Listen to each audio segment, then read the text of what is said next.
Let's call on our next guest, the president of the Law Enforcement Legal Defense Fund and former assistant director of the FBI, Ron Hosko, who Skypes in this morning. Ron, it is so good to have you here on America's Forum. As a citizen, as a viewer, and as a law enforcement official, in retrospect, should the president have given more prominence to international terrorism and combating it than he did last night? I thought so, JD. In fact, I listened to the speech closely, and this morning when I came into work, I pulled up the text of the speech just to make sure I wasn't missing something. I do believe his first job is as commander-in-chief to protect our citizens, to protect both of us, and to find the comments about terrorism buried so deeply in the speech and really to be so limited, I think raised some questions with me. Ron, do you think his address shows that there's some sort of disconnect between the nation's focus and the condition of the world? You know, I really think that his speech, his intent was to trumpet the economy.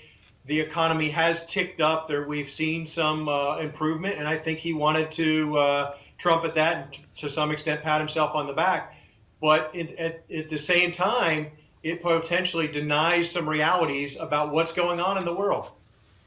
And mindful of that, and to be fair about it, it is the State of the Union. And while America has a place in the world, obviously economic security is something you do not ignore. It obviously closely is joined with national security. Still, it took the president 30 minutes, and there was no mention of the unrest and the apparent coup underway in Yemen. Should the president have gone in that direction and mentioned what was happening in Yemen? Whether he just discusses Yemen or includes Yemen, certainly references to Paris, and I appreciate the fact that he reserves the right to hunt down and dismantle networks and to act unilaterally. We should reserve that right to the U.S. But I think there are some legitimate questions that ought to be asked about our withdrawal from Iraq. Was it too quickly?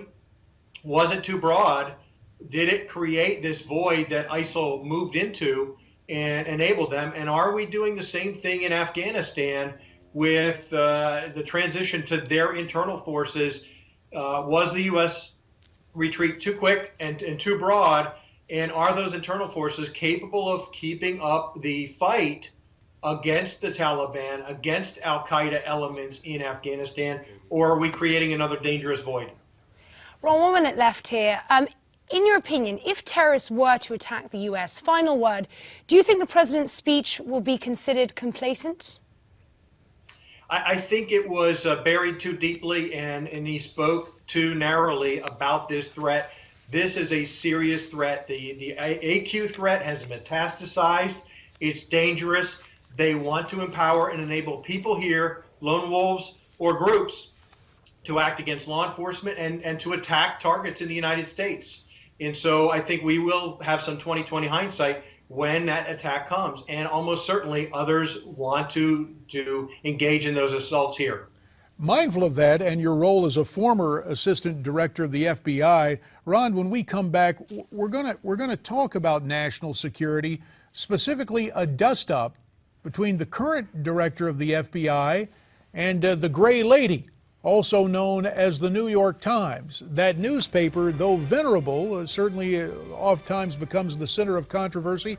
That has happened again, as apparently the FBI director takes great issue with the paper and its association or perhaps even facilitation of messages between and among terror groups as part of its reporting.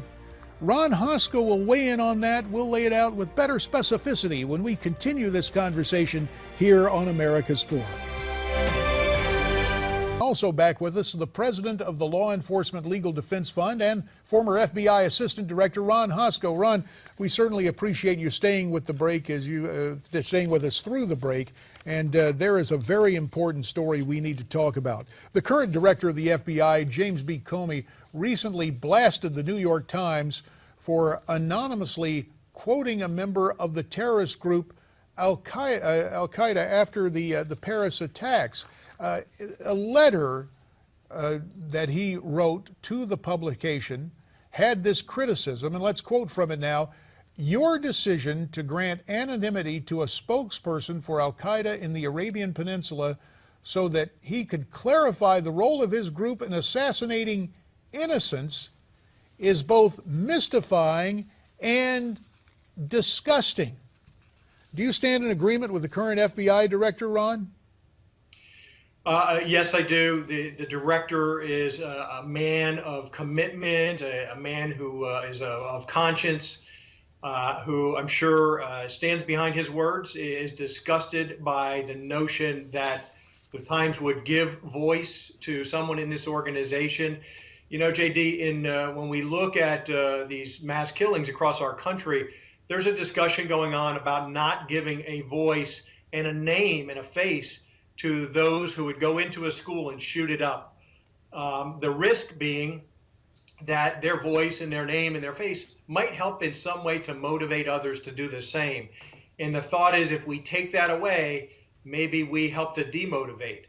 Al-Qaeda and their affiliates are murderous thugs, and news publications should not give them a name and a voice and a face. Ron, do you think the paper has gone too far to protect people who wish to harm others? Well, I understand that there's a balance to be struck, that there is a report there, there's news, it is newsworthy what's going on in our world, but and the Times has to find that right balance.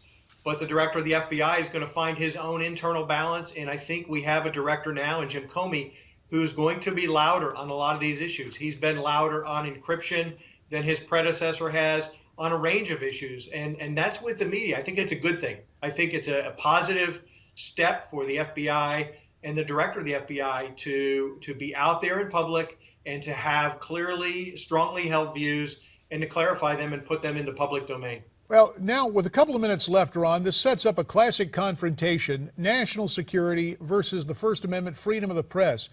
Is there any way the FBI or the DOJ could force the Times to reveal its source? I certainly don't see that occurring in this case. The FBI and others in the intelligence community are aggressively and actively on the hunt for these murderers, for these killers who really conspire and endeavor to kill us in large numbers.